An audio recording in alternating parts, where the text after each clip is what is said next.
Hello guys, इस video में हम 2018 का एंड टर्म का जो फर्स्ट क्वेश्चन जो कंपलसरी क्वेश्चन होता है उसके सारे पार्ट सॉल्व करेंगे।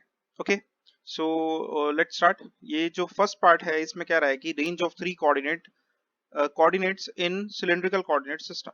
तो अगर सिलेंड्रिकल कोऑर्डिनेट सिस्टम की हम बात करें तो सिलेंड्रिकल कोऑर्डिनेट सिस्टम में हमारे पास तीन कोऑर्डिनेट होते हैं, रो, फाई और जेड। ये यहाँ पे रो होगा, ठीक है, और इनकी लिमिट्स हमें लिखनी है। तो रो जो होता है बेसिकली, देखिए सिलेंडर बनाने के लिए हम कैसे ड्रॉ करेंगे सिलेंडर। हमने लिया ये रेडियस सिलेंडर का, ठीक है, रेडियस ऑफ द बेस जो सर्कल होता है। जैसे ये सर्कल है, यहाँ पर ये इस तरह की आकृति बनेगी सिलेंडर। तो इसका ये जो रेडियस होता है इसको हम बोलते हैं रो, ठीक है। और फाई जो होता है ये वाला एंगल, ठीक है। तो ये रेडियस को अगर मैं पूरा सर्कल इसकी मदद से बनाना चाहता हूं तो मुझे कितना रोटेट करना पड़ेगा इसको, 2 पाई इसको मेरे को रोटेट करना पड़ेगा।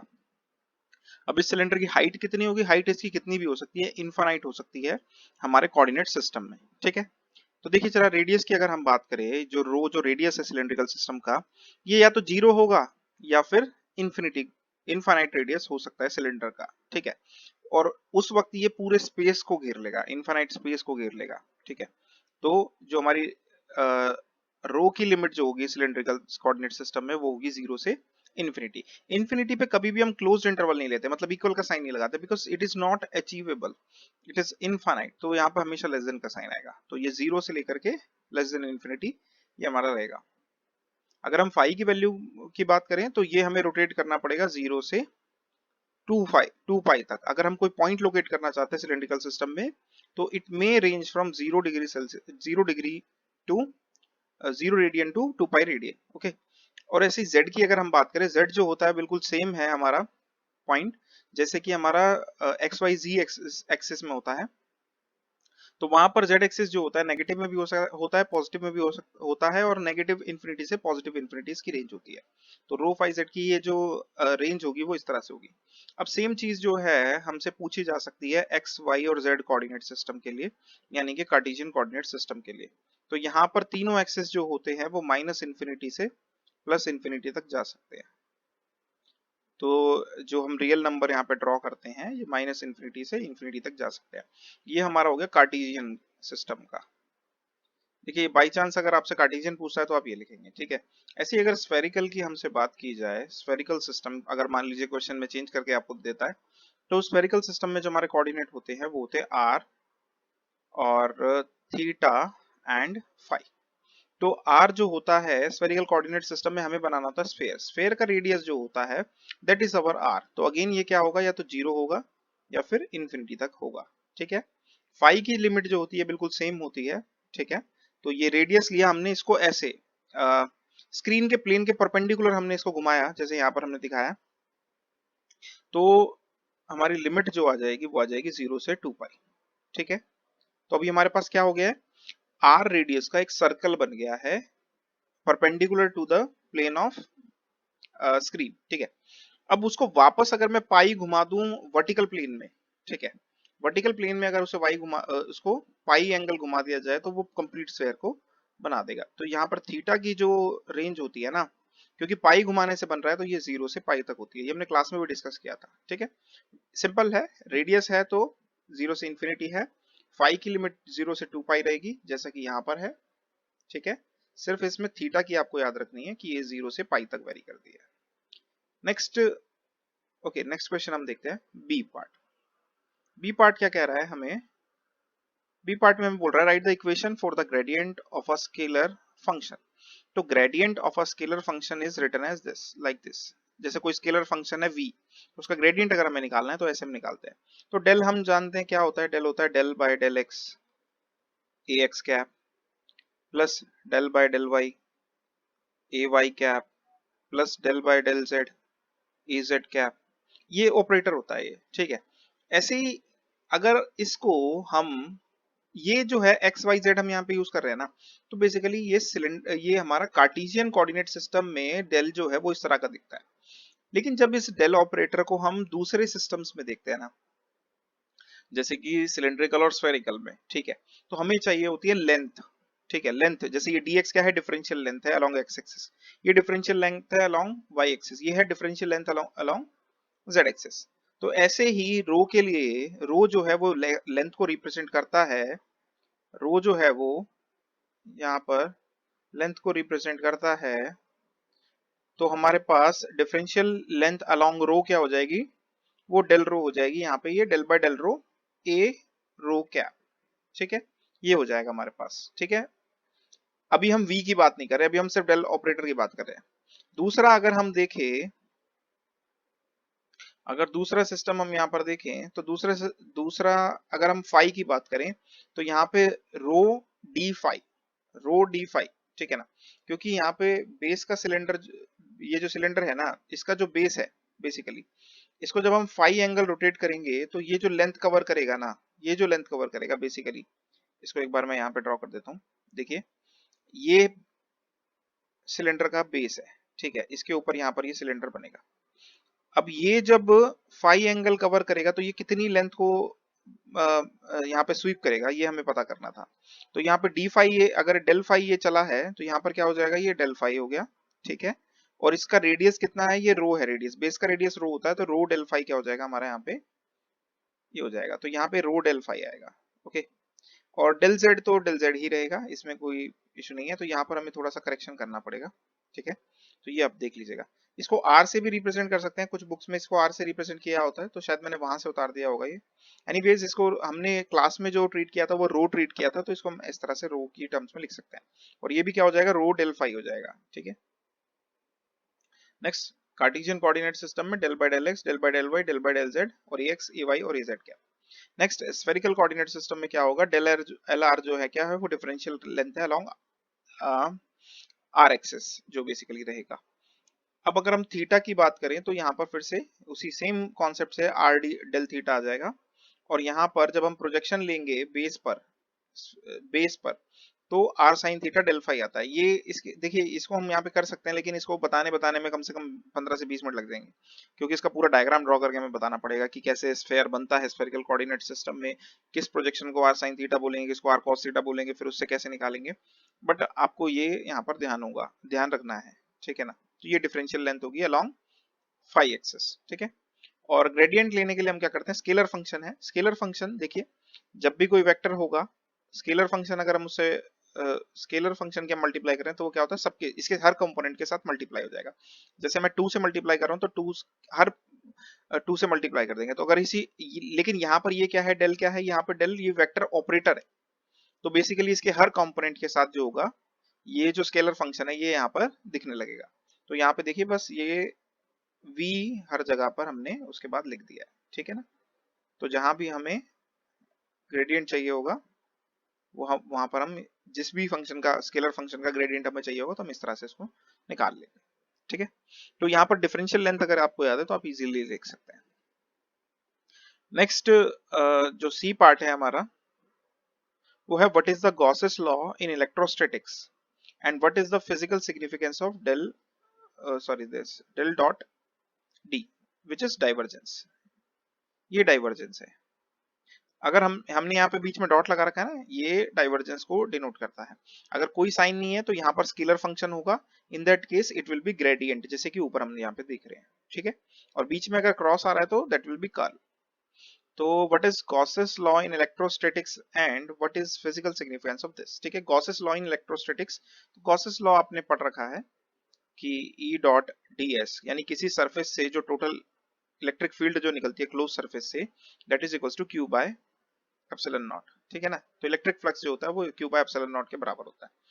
जब हमने क्वांटिटी पढ़ी थी लास्ट लेक्चर में भी देखा था हमने, जिसमें क्वेश्चंस हमने देखे थे 2019 के, मैं यहाँ पे फिर से रिवाइंड करा देता हूँ। डी जो होता है वो होता है एप्सिलॉन नॉट ई के बराबर होता है डी। ये होता है इलेक्ट्रिक डिस्प्लेसमेंट या इलेक्ट्रिक फील्ड डेंसिटी, ओके। तो यहाँ पर ये फॉर्मूला होता है, ठीक है। तो यहाँ पर अगर हम एप्सिलॉन नॉट इधर ले जाएं तो जो हमने 12th क्लास में पढ़ा था सेम वही चीज को हम ऐसे लिख सकते हैं। यहाँ पर हम इस तरह से लिखते हैं Q, ठीक है। तो इसको हम ऐसे लिख देते हैं, ये Q क्या है, ये चार्ज एनक्लोज्ड है। तो ये हो गया हमारा Gauss's law in electrostatics. Next same, ये जो है गॉसेस लॉ इन इलेक्ट्रोस्टैटिक्स, यही फर्स्ट इक्वेशन है मैक्सवेल की, ठीक है। अच्छा, अब मैक्सवेल इक्वेशन को हम इंटीग्रल फॉर्म में भी लिखते हैं और डिफरेंशियल फॉर्म में भी लिखते हैं। देखिए यहाँ पे इंटीग्रेशन का साइन आ रहा है, ये जो है ये इसकी इंटीग्रल फॉर्म है। ठीक है, अब यहाँ पे डिफरेंशियल फॉर्म में जाने के लिए हम स्टोक्स थ्योरम या फिर डाइवर्जेंस थ्योरम यूज करते हैं। ठीक है, अब देखिए ये क्या है, क्लोज्ड सरफेस है, क्लोज्ड सरफेस है, तो यहाँ पर किसी वॉल्यूम से लिंक्ड फ्लक्स की हम बात कर रहे हैं, तो यहाँ पर हम इसको कन्वर्ट कर सकते हैं वॉल्यूम से वॉल्यूम इंटीग्रल में। ठीक है ना, डाइवर्जेंस थ्योरम की मदद से हम इसको वॉल्यूम इंटीग्रल में मदद कर सकते कन्वर्ट कर सकते हैं। तो यही किया गया यहाँ पे, डाइवर्जेंस थ्योरम से हमने क्या लिखा है, इस पार्ट, ये जो पार्ट होगा डाइवर्जेंस थ्योरम की मदद से हम क्या कह सकते हैं कि ये वॉल्यूम इस वॉल्यूम इंटीग्रल में आ जाएगा। ठीक है ना, कि इस वॉल्यूम से ये कितना डाइवर्ज कर रहा है, ये फील्ड कितना डाइवर्ज कर रही है, डी फील्ड कितना डी फील्ड वेक्टर फील्ड कितना डाइवर्ज कर रही है यानी निकल रही है वी वॉल्यूम से। ठीक है ना, तो स्मॉल वॉल्यूम से लेने के बाद उसको वी वॉल्यूम के लिए इंटीग्रेट कर दिया तो टोटल आउटफ्लो निकल गया। ठीक है, और सेम चीज को ये रिप्रेजेंट कर रहा था, इलेक्ट्रिक फ्लक्स को रिप्रेजेंट कर रहा था। ठीक है, तो ये डाइवर्जेंस थ्योरम है, तो इसको इसी तरह से इसका इंटरप्रिटेशन भी हो गया हमारा इसी तरह से यहाँ पे खत्म, और इसी तरह से हमने इसका फॉर्मूला भी याद रख सकते हैं यहीं पर ही। ठीक है, नेक्स्ट आगे बढ़ते हैं। आ, तो ये हमारे पास इक्वेशंस हो गई हैं दो, तो इसको हम इस तरह से लिख सकते हैं। अब जैसे एम्पियर्स लॉ में हम करते थे लास्ट लेक्चर में हमने देखा था, वैसे ही इसको भी हम क्या कर सकते हैं, इसको भी हम वॉल्यूम चार्ज डेंसिटी में ब्रेक करके वॉल्यूम इंटीग्रल में ब्रेक कर सकते हैं। वॉल्यूम इंटीग्रल में ब्रेक करने से क्या होगा, ये इंटीग्रल हट जाएंगे और हम कंपेयर कर लेंगे क्वांटिटीज को। देखो ये वॉल्यूम इंटीग्रल है ना, जब ये दोनों को हम इक्वेट करेंगे, इन दोनों को इक्वेट करेंगे तो डीवी और ये इंटीग्रल के बीच में जो लिखा है वो क्वांटिटी क्या होनी चाहिए, सेम होनी चाहिए। तो हमारे पास क्या आ गया, divergence of this displacement, electric displacement is given by volume charge density. So this is Gauss's law in differential form. ठीक है, यहाँ पे डेरिवेशन नहीं पूछा है तो आप क्या कर सकते हैं, या तो डायरेक्टली इनको याद रख सकते हैं। मैं आपको हमेशा यही रिकमेंड करूंगा कि आपको जितनी भी मैक्सवेल की इक्वेशंस हैं, या जैसे गॉसेस लॉ है इलेक्ट्रोस्टैटिक्स में या मैग्नेटोस्टैटिक्स में, तो आप उसको इंटीग्रल फॉर्म में तो याद रख ही सकते हैं, that is way much easier because 12th class में भी आप पढ़ चुके हैं।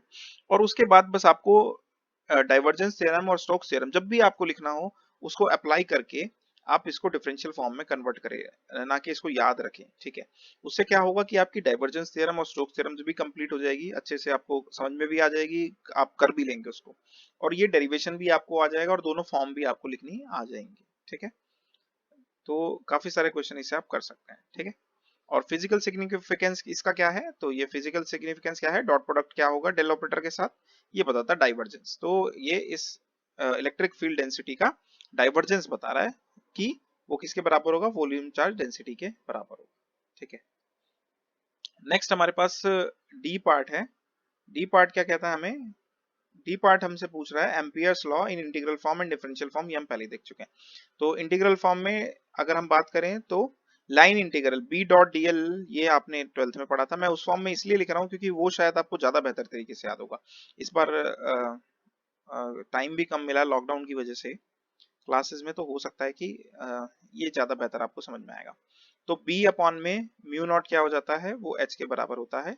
ठीक है, ये होती है इलेक्ट्रिक फील्ड इंटेंसिटी, इसको हम बोलते हैं मैग्नेटिक फील्ड या फिर मैग्नेटिक फ्लक्स डेंसिटी।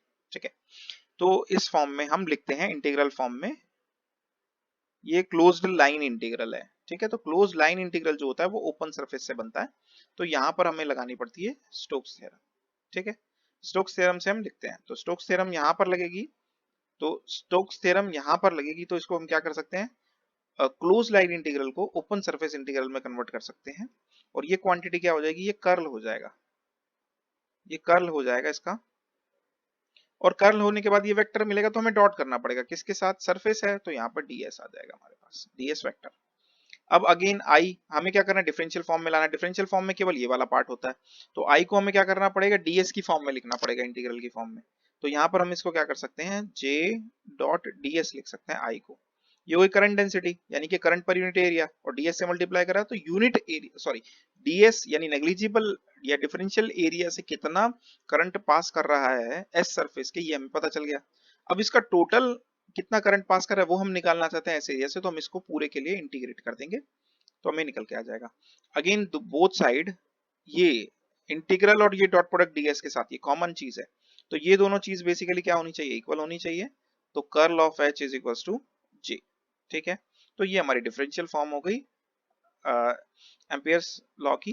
तो ये हम पहले पिछले वीडियो में देख चुके थे, बट यहाँ पे फिर से मैंने रिवाइज करा दिया क्योंकि हो सकता है कुछ लोगों ने वो ना देखा हो, तो उनके लिए सही रहेगा। अदरवाइज रिवीजन हो गया है आप लोगों का, बाकी लोगों का, और कुछ लोग ऐसे हैं जिनको समझ में उसी वक्त आ गया होगा तो वो स्किप कर सकते थे इस पार्ट। ओके, नेक्स्ट आगे बढ़ते हैं। तो what are the values of E and H components if the EM wave is propagating along x-axis? ठीक है, तो चलिए यहाँ पर हम देखते हैं इसको क्या कह रहा है। EM वेव कहाँ प्रोपगेट कर रही है? एक्स एक्सिस के अलोंग प्रोपगेट कर रही है। Direction of propagation is along x axis. ठीक है, तो क्या पूछ रहा है कि E और H के कंपोनेंट बताओ। अब E और H क्या है? वेक्टर क्वांटिटीज हैं और उनके कंपोनेंट्स बताना है। तो ये कंपोनेंट्स होते क्या है वेक्टर के? एक्स एक्सिस के अलोंग क्या वैल्यू है, वाई एक्सिस के अलोंग क्या वैल्यू है और जेड के अलोंग क्या वैल्यू है। जैसे ये ax आई कैप, ए वाई जे कैप प्लस ए जेड के कैप, ये आपने पढ़ा होगा 12th क्लास में। तो ये क्या कहलाते हैं? ये कंपोनेंट्स कहलाते हैं वेक्टर के। तो यहाँ भी यही करना है, E x E y E z और H x H y H z हमें निकालना है। ठीक है, अच्छा, और हमें दिया क्या है? Direction of propagation is along x axis. Okay, चलिए ठीक है, हमें जो इन्फॉर्मेशन है उसकी मदद से हम निकालते हैं। तो हमें पता है कि E क्रॉस H करने से हमें मिलती है डायरेक्शन ऑफ प्रोपगेशन। ये क्या होता है? ये हमारा होता है पॉइंटिंग वेक्टर। यही हमारा पॉइंटिंग वेक्टर भी होता है, जिसको हम P ऐसे डिनोट भी करते हैं। ठीक है ना, तो ये पॉइंटिंग वेक्टर हो गया हमारा। इससे क्या पता चलता है? हमें direction of propagation of wave पता चलती है। चलिए, अब direction of propagation of wave क्या है? वो तो एक्स एक्सिस के अलोंग है। ओके, तो हमने क्या करा? Direction of propagation of x is along, तो हमने इसको ले लिया a x cap, direction of propagation, direction of propagation. ठीक है, अब है क्या कि E क्रॉस H हमें देना चाहिए क्या? Direction of propagation. हमें ए एक्स कैसे मिलता है? हमें ये पता है, सिंपल सा रूल, कि अगर x और y का क्रॉस करेंगे तो z मिल जाता है, z और x का क्रॉस करते हैं तो y मिल जाता है। ठीक है, ऐसे करके ये चलता है क्वांटिटी। अगर हमें x चाहिए तो किसका क्रॉस करना पड़ेगा? इसका मतलब हमें करना पड़ेगा y cross z, that means A Y cross A Z. तो ये हमने ये सोच करके लिख लिया। तो यानी एक क्वांटिटी जो अलोंग y एक्सिस है उसका क्रॉस करना पड़ेगा क्वांटिटी अलोंग z एक्सिस के, तो हमें डायरेक्शन ऑफ प्रोपगेशन मिलेगी ax। दैट मींस कि ए वाई के अलोंग हमारी है इलेक्ट्रिक फील्ड और ए जेड के अलोंग है हमारी मैग्नेटिक फील्ड इंटेंसिटी। ठीक है, ये किसके अलोंग है? ये जेड के अलोंग है, ये वाई के अलोंग है। इसका मतलब जब ये जेड के अलोंग है, इसका मतलब ये एक्स और वाई के अलोंग नहीं है। दैट मींस इसके एक्स और वाई कंपोनेंट हो गए जीरो। ये वाई के अलोंग है इलेक्ट्रिक फील्ड, तो इसका मतलब इसके एक्स और जेड कंपोनेंट हो गए जीरो। ठीक है, तो बहुत ही सिंपल सा है। अगर आप इसको थोड़ा तरीके से सोचेंगे तो इट्स नॉट डिफिकल्ट एक्चुअली। अच्छा, फिर हमें क्या निकला? इसका y के अलोंग है, ये z के अलोंग है, और उसके कंपोनेंट ईएम वेव क्या होती है? साइनसॉइडली वेरिंग डिस्टरबेंसेस होती हैं इलेक्ट्रिक फील्ड और मैग्नेटिक फील्ड की, which are perpendicular in space and time, in space and moving along the direction of propagation of the wave। ठीक है ना, तो उसको हम कैसे लिखते हैं? तो इलेक्ट्रिक फील्ड होगी या मैग्नेटिक फील्ड इंटेंसिटी है, इनका कुछ मैग्नीट्यूड होगा, एम्पलीट्यूड होगा। अगर ये किसी डाइलेक्ट्रिक से जा रहे हैं, लॉसी डाइलेक्ट्रिक से जा रहे हैं या फिर गुड कंडक्टर से जा रहे हैं, तो इनके एम्पलीट्यूड में डिके होगा। ठीक है, अगर ये परफेक्ट डाइलेक्ट्रिक से जा रहा है या फिर वैक्यूम से जा रहा है तो एम्पलीट्यूड नहीं गिरेगा इलेक्ट्रिक मैग्नेटिक फील्ड का, तो वहां पर लॉस नहीं होता है पावर का। ये हम कई बार पढ़ चुके हैं, ये आप ध्यान रखिए कॉन्सेप्ट। तो यहाँ पर आपको मीडियम स्पेसिफाई किया गया है क्या? नहीं किया गया है, तो हम जनरल केस लेंगे। जनरल केस में क्या कहता है कि हमने मान के चल दिया कि ये वाला फैक्टर हमने यहाँ पे दोनों जगह रख दिया। ये फैक्टर क्या बताता है? ये डिके बताता है, एम्पलीट्यूड का डिके बताता है। ठीक है, फिर अगेन कॉस, ये भी हो गया कॉस, और यहाँ पर इसके बाद omega T minus B X, beta X. Omega T, omega क्या बता रहा है? सिग्नल की फ्रीक्वेंसी को बता रहा है, और बीटा क्या है? फेज कांस्टेंट है, एक्स हमारा एक्स के अलोंग प्रोपगेशन है, तो यहाँ पर एक्स आता है। और क्योंकि ये अलोंग वाई एक्सिस है तो यहाँ पर ए वाई कैप है बाद में। ठीक है, यहाँ पे omega T minus beta x और यहाँ पे माइनस थीटा ईटा है, और क्योंकि ये जेड एक्सिस के अलोंग है तो यहाँ पर ए जेड कैप आता है। ये थीटा ईटा क्या है? ये आता है इंट्रिंसिक इम्पिडेंस से। ठीक है, हमें पता है कि टाइम में भी ई और एच के बीच में कुछ एंगल हो सकता है, अगर वो होगा तो that is given by theta eta, और ईटा जो होता है उसका एक्सप्रेशन ये है। इससे हम एंगल निकाल लेंगे, वो एंगल हम यहाँ पे रख देंगे, तो बेसिकली हमें निकल के आ जाएगा कि ई से एच कितना बिहाइंड है। ठीक है ना, टाइम में। Okay, so this is the thing. Ultimately हमें तो सिर्फ यही बताना था, यहाँ पर ये वाला पार्ट हमें बताना था सिर्फ। बट उसे सोचने का पूरा प्रोसीजर ये है। Okay, next is very easy, condition for lossless line. ये ट्रांसमिशन लाइन की बेसिकली बात हो रही है। तो ट्रांसमिशन लाइन लॉसलेस होने के लिए क्या होना चाहिए, डिसिपेटिव कंपोनेंट जीरो होने चाहिए, दैट इज आर एंड जी। ठीक है, तो जैसे ये कोई 2 वायर लाइन है तो इसका अपना जो रेजिस्टेंस है वो होना चाहिए जीरो। साथ ही साथ ये दोनों वायर मिलकर के ये जो बीच में मीडियम है, ये जो बीच में मीडियम है, इससे जब ईएम वेव प्रोपेगेट करती है तो उसमें क्या होते हैं, उसमें कुछ लॉसेस होते हैं। ठीक है ना, ये कैपेसिटर की तरह काम करती हैं दोनों लाइनें। ठीक है ना, दो कंडक्टर्स, एक पॉजिटिव हो गया एक नेगेटिव हो गया, और सेपरेटेड बाय सम डाइलेक्ट्रिक। तो ये क्या हो जाता है, ये अरेंजमेंट को ही हम क्या बोलते हैं, कैपेसिटर अरेंजमेंट बोलते हैं। Conductor separated by some insulating material और directed dielectric is called capacitor. तो यहाँ पर ये जो लॉसेस होते हैं बेसिकली ये होते हैं इसकी कंडक्टेंस में। तो ठीक है ना, तो बेसिकली ये दोनों क्या होनी चाहिए, यहाँ पर हमारे पास क्वांटिटी यहाँ पे जीरो होनी चाहिए।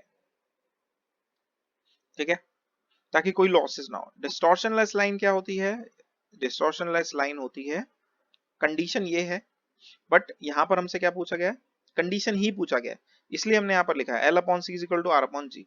बट डिस्टॉर्शनलेस लाइन क्या होती है, देखिए लॉसलेस लाइन क्या होती है, जिसमें लॉसेस ना हो, उसके लिए क्या होंगे, डिसिपेटिव कंपोनेंट जीरो। डिस्टॉर्शनलेस लाइन क्या होती है, जिसमें क्या हो, अल्फा प्रोपगेशन कांस्टेंट की अगर हम बात करें, अल्फा की अगर हम बात करें, it should be independent of frequency, independent of frequency. ठीक है, अगर आपसे डेफिनेशन पूछी जाती है। और अगर बीटा की बात करें तो beta phase constant should be dependent on dependent linearly on frequency, linearly on frequency, that is beta is directly proportional to omega. ठीक है, और alpha is independent of omega. तो अगर ये दोनों कंडीशन सेटिस्फाई होती है तो हम बोलेंगे उस तरह की लाइन को डिस्टॉर्शनलेस लाइन। ठीक है, तो यहाँ पर इससे हमने अगर आप डिटेल में जानना चाहते हैं कि ये कंडीशन कैसे आई, तो इसके लिए लॉसलेस लाइन और डिस्टॉर्शनलेस लाइन का जो हमारा वीडियो है वो आप देख सकते हैं, बट अदरवाइज ये कंडीशन आप याद कर सकते हैं सिंपली। ठीक है, तो नेक्स्ट हमारे पास क्वेश्चन है G, G part, given E is equals to this much, और आपसे पूछा फाइंड करने को क्या कह रहा है, direction of propagation of wave and electric field. Electric field दिया है और उसकी डायरेक्शन ऑफ प्रोपगेशन और वेव की डायरेक्शन ऑफ प्रोपगेशन बताने को बोल रहा है। तो बहुत ही सिंपल है, इलेक्ट्रिक फील्ड किस डायरेक्शन के अलोंग प्रोपगेट कर रही है, सॉरी मूव कर रही है, ए वाई, यहाँ पर दे रखे हैं डायरेक्शन। ठीक है, एंड में ये जो वेक्टर होता है ये बताता है ना किस डायरेक्शन के अलोंग ई वेरी कर रहा है, तो ये हो गया वाई एक्सिस के अलोंग, ये इलेक्ट्रिक फील्ड की डायरेक्शन हो गई वेरिएशन। ठीक है, नेक्स्ट यहाँ पर जो क्वांटिटी लिखी होती है, यहाँ पर ये जो क्वांटिटी लिखी होती है इसके अलोंग जो होती है वेव प्रोपगेट करती है। तो जहां यहाँ पे जो भी लिखा है वो वेव प्रोपगेशन की डायरेक्शन बताएगा या एक्सिस बताएगा किसके अलोंग वो जा रहा है। ठीक है, और ई क्रॉस एच करके हमें ये डायरेक्शन मिलती है, तो हम मैग्नेटिक फील्ड की डायरेक्शन भी यहाँ पर बता सकते हैं। ठीक है, तो ये थोड़ा सा हम ध्यान रखेंगे। नेक्स्ट पार्ट हमारे पास है डिफाइन इंट्रिंसिक इम्पीडेंस। तो इंट्रिंसिक इम्पीडेंस का हमने फॉर्मूला पहले ही देख चुका है। ठीक है, ये डिफाइन कैसे की जाती है, देखिए हमने अभी ऊपर फॉर्मूले में देखा था कि एच जो है वो माइनस थीटा ईटा पीछे होता है, मतलब थीटा ईटा एंगल पीछे होता है इलेक्ट्रिक फील्ड के मुकाबले। ठीक है, तो यहाँ पर बेसिकली ये होता क्यों है, वो इस रिलेशन से हमें पता चलता है।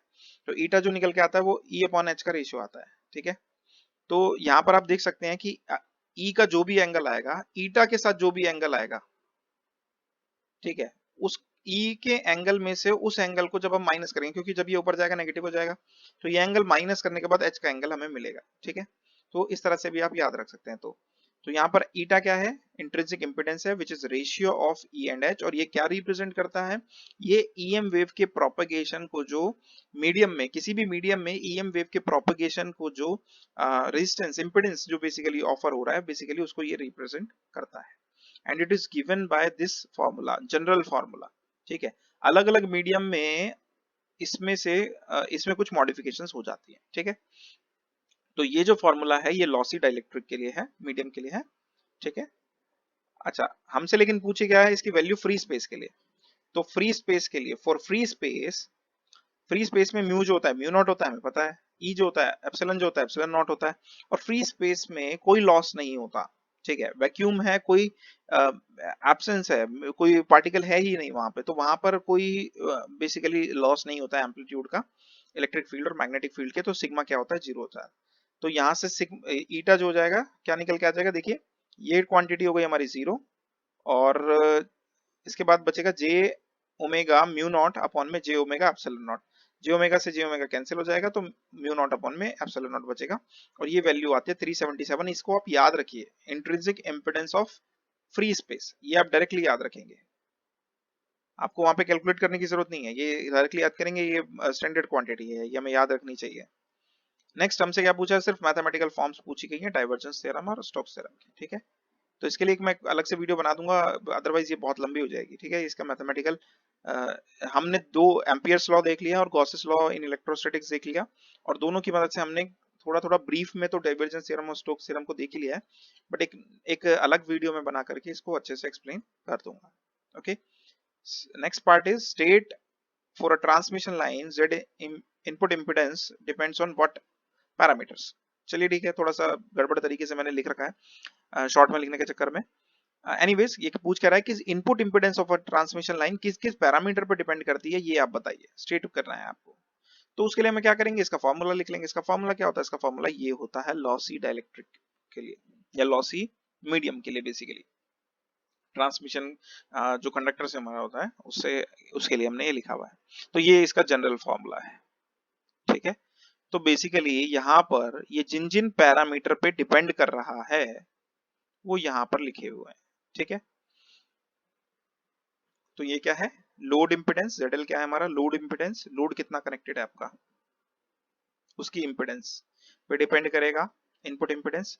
अब देखिए कॉमन सेंस की बात है कि यहाँ पर जो लोड कनेक्टेड है, अगर मान लीजिए किसी सर्किट के लिए हम बात करें, यहाँ पे इनपुट इंपिडेंस हम देख रहे हैं, तो ये जो लाइन का जो रेजिस्टेंस है, ठीक है, जिसको हम Z नोट बोल रहे हैं, ये जिससे एंड हो रहा है इंपिडेंस से, ठीक है। तो इन दोनों पे तो ये इनपुट इंपिडेंस डिपेंड करेगा ही ना, मतलब इससे तो कॉमन सेंस की बात, कॉमन सेंस है हमारा। तो ZL और Z नॉट जो होगा ये तो डायरेक्टली हम वैसे ही बता सकते हैं। इसके अलावा प्रोपेगेशन कांस्टेंट पे डिपेंड करता है इंपिडेंस, कि कैसे कैसे क्या होता, क्या सिग्नल जो है वो डिके हो रहा है, ठीक है, लाइन के अलावा अब वो एटीन्यूएट हो रहा है, फेज शिफ्ट आ रहा है, तो बेसिकली उस पर भी डिपेंड करता है कि कितना इनपुट इंपिडेंस है। सो अच्छा ठीक है, अगर ये एक्स डिस्टेंस के लिए बोले तो हम बोल देंगे कि एक्स पे डिपेंडेंट है, लेकिन क्योंकि यहाँ पर क्या बोला है कि ट्रांसमिशन लाइन की जो इनपुट इंपिडेंस है वो किस चीज पर डिपेंड कर रही है, तो basically transmission line as a whole हमें ट्रीट करनी होगी, तो हम यहाँ पर बोल सकते हैं एक्स की जगह पर हम ले सकते हैं लेंथ ऑफ लाइन, तो एल पे डिपेंड करेगी कि कितनी लंबी वो ट्रांसमिशन लाइन है। So ultimately ZL, Z not, propagation constant and L, transmission line की लेंथ जो है, इन चार पैरामीटर पे हमारा इनपुट इंपिडेंस जो होगा डिपेंड करेगा। ये जो 10 हाइपरबोलिक है ये ऑपरेटर है, ये कोई पैरामीटर नहीं है, so it is just an operation, तो यहाँ पर इन चार पैरामीटर पे डिपेंड करेगा। तो नेक्स्ट वीडियो में हम और कुछ क्वेश्चंस देखेंगे। Till then bye, thank you.